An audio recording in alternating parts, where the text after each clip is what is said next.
I've been obsessed with lupini beans for a long time now.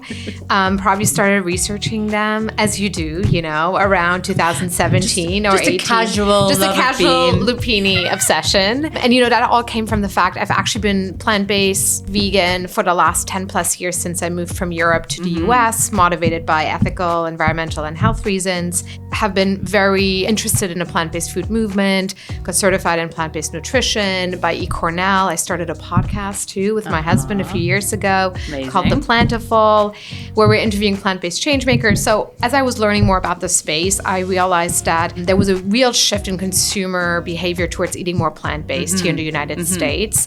And the real driver was health, and the real concern was nutrition, and more specifically protein.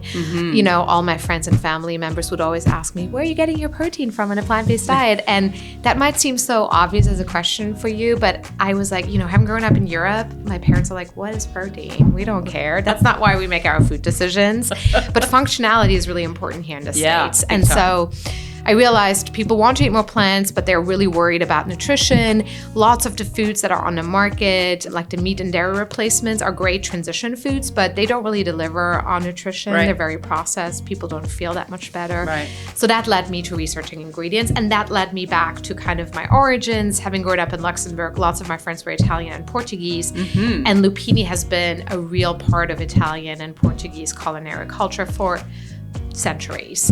So that's how the obsession started.